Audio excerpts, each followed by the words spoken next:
मगर मैं इतना कहना चाहता हूं, आपको ये भी पूछना चाहिए कि हमारे साथ से अलग होने के बाद ही क्यों ये सारी बातें याद आती हैं? ये आत्मा उस वक्त क्यों जागरूक नहीं होता है जब सत्ता में बैठे होते हैं? यह दिखा दिया कि जाट का बेटा संवैधानिक पोस्ट पर होने के बावजूद भी जब अपनी कौम और अपनी किसान बरादरी जब संकट में होती है तो किस रूप में वह किसानों के और बरादरी के रूप में आकर के खड़े आ जाते हैं महामहिम गवर्नर सतपाल जी मलिक। प्रधानमंत्री जी से मिलने गया और मैंने उनको कहा कि देखिए साहब, इनके साथ बहुत ज्यादती हो रही है, इनको कुछ ले दे के निपटा दीजिए।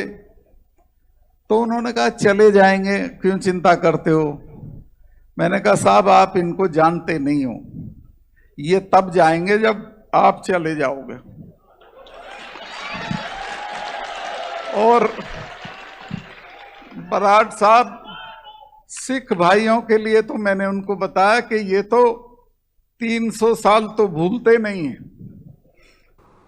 सतपाल मलिक के पुराने वीडियोस ने खोल दी अमित शाह की पोल। वायरल टेस्ट में अमित शाह का दावा निकला झूठा। अमित शाह पूरी तरीके से आज तक पर बैठकर झूठ बोल रहे थे। सोशल मीडिया में हो रहे वीडियो वायरल हम आपको दिखाते हैं। दरअसल सतपाल मलिक लगातार इन दिनों मोदी सरकार के खिलाफ हमलावर हैं। किसानों के मुद्दों से लेकर के तमाम मुद्दों पर 2024 में मोदी सरकार को पीछे ढकेलने और कह रहे हैं कि खुलेआम कह रहे हैं कि मोदी सरकार नहीं आने वाली है। इन सब के मुद्दे पर अब सीबीआई का समन जो है वो सतपाल मलिक पर पहुंच चुका है, जिसको लेकर विपक्ष हमलावर है और कहना है कि सतपाल मलिक ने सच बोला तो अब सीबीआई पीछे लगाया जा रहा है। इसी मुद्दे पर आज तक के एक कॉन्क्लेव, इंडिया टुडे कॉन्क्लेव में पहुंचे अमित शाह ने सुधीर चौधरी अमित शाह से पूछा कि जब अब सतपाल मलिक जो है आप के खिलाफ बोले तो उनके खिलाफ भी सीबीआई का यूज किया जा रहा है। तो उन्होंने कहा कि सतपाल मलिक आखिर आज ही उनको ये सारी चीजें क्यों याद आ रही हैं जब वो विपक्ष में आ गए। जब वो सत्ता पक्ष में थे और जब वो राज्यपाल थे तब उन्होंने ऐसी बातें क्यों नहीं बोली हैं। सीबीआई को लेकर उन्होंने ये जवाब दिया था। अब उनकी इसी बात को लेकर के वीडियो सोशल मीडिया में वायरल हुआ, जिसमें राज्यपाल स्वयं राज्यपाल रहते हुए उन्होंने जो है वो मोदी सरकार को जगाया था और बड़ा हमला बोला था सतपाल मलिक ने। जरा देख लीजिए, जब उन्होंने सतपाल मलिक राज्यपाल रहते हुए, वो स्वयं राज्यपाल रहते हुए जयपुर पहुंचे थे और उन्होंने मोदी सरकार किसानों को लेकर,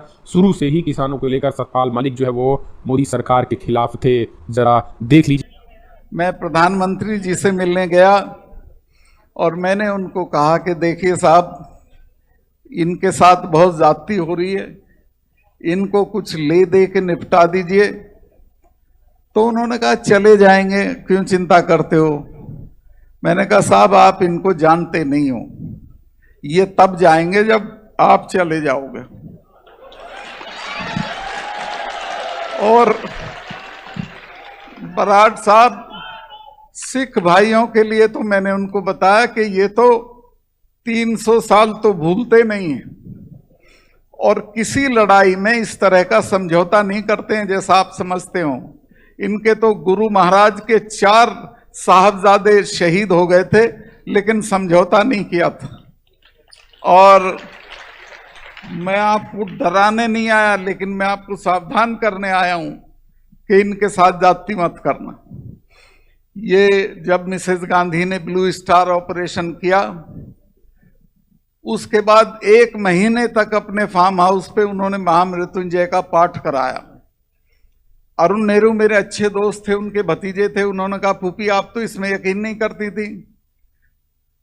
तो उन्होंने कहा कि तुम जानते नहीं हो बेटा, जिसने भी इनका स्वर्ण मंदिर छुआ है वो जिंदा नहीं बचा, ये मुझे मारेंगे। उनको ये इल्हाम था और वही हुआ। फिर जनरल वैद्य मारा गया। तो मैंने कहा साहब ये छेड़ने की चीज नहीं है, पहले इनके बारे में जानकारी कर लो, फिर आप तय करो क्या करना। और ये हमारे वाले, ये तो 6ठे महीने लाल किले पे जा चढ़ते थे, कभी आगरा में जा चढ़ते थे, कभी दरवाजे, कभी दरवाजा फाड़ लेते थे, कभी कब्र फाड़ देते थे। इनसे भी नहीं लड़ा जाता। तो इनको ले दे के निपटाओ तो आपके हक में रहेगी वो बात। खैर उस दिन वो उनकी बात समझ में नहीं आई, कुछ दिन बाद आई, देर आए दुरुस्त आए। फिर उन्होंने वही किया जो मैं कह रहा था उनसे, और माफी मांग के कहा कि मैं माफी चाहता हूं और मैं इन 4 कानूनों को वापस लेता हूं। अभी एमएसपी का मामला रुका हुआ है और मैं यहां प्रेस हो तो उसके माध्यम से चेतावनी देना चाहता हूं सरकार को कि आंदोलन खत्म नहीं हुआ, धरना खत्म हुआ है।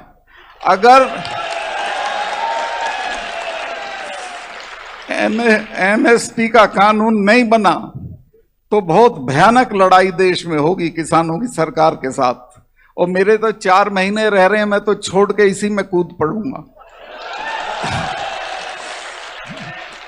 इस्तीफा मेरे हर वक्त साथ रहता है, वो मेरे लिए कोई बड़ी चीज नहीं है, क्योंकि मैं अपनी माँ के पेट से गवर्नर नहीं पैदा हुआ था, मैं तो लड़ते झगड़ते हो गया था। तो इस लड़ाई में, और मैं आपको वैसे भी वादा करता हूं कि रिटायर होने के फौरन बाद मैं किसानों की लड़ाई में पूरी ताकत से कूदूंगा और पूरा देश घूमूंगा। अब एक चीज मैं आपको और जानकारी दिलाना चाहता हूं, खासतौर से राजस्थान के लोगों को, आपको आपके हिस्से का पानी नहीं मिला है।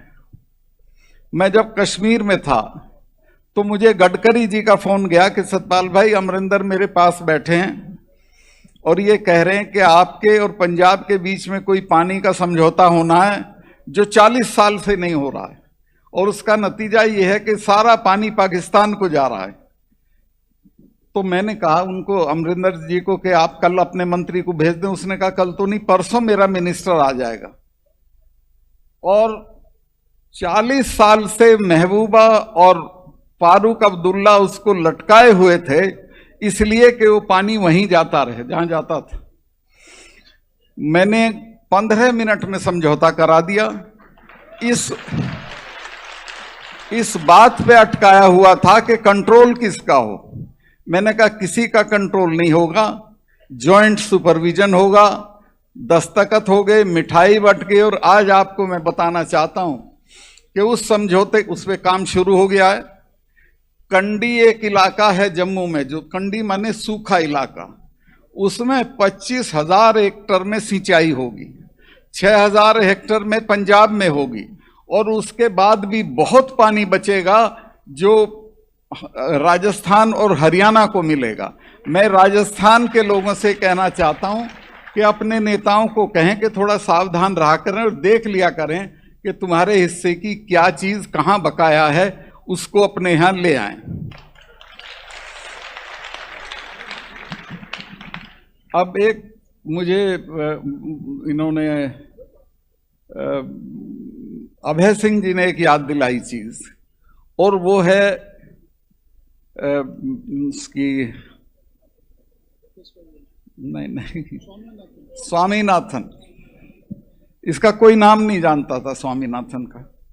मैं बीजेपी का घोषणा पत्र जब लिखा जा रहा था तो मुझे जिम्मेवारी दी गई थी कि एग्रीकल्चर का सेक्शन मैं लिखूंगा।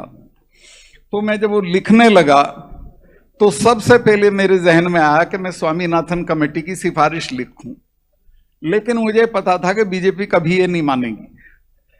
तो मैंने अपने यहाँ के थे अजमेर के सांवरलाल जाट साहब को फोन किया, किसानों के बड़े मजबूत आदमी थे। मैंने कहा कि चौधरी साहब, ऐसी ऐसी सिचुएशन है, मेरा मन है कि मैं ये लिखूं, लेकिन ये तो लागू नहीं करेंगे। तो उन्होंने मुझे जवाब दिया कि मलिक साहब, ये कलम रोज नहीं मिलती है, आज मिली हुई है, इसको लिख दो, मनवा तो हम लेंगे। हमारे लोग सड़कों पे बैठ के मनवा लेंगे। और आप हैरत करोगे, वही हुआ। उसके बाद से आज तक जितने किसान आंदोलन छोटे बड़े हुए हैं, उन सब में स्वामीनाथन कमीशन की रिपोर्ट लागू करो, ये बात कही गई है, और ये किसी ना किसी दिन पक्की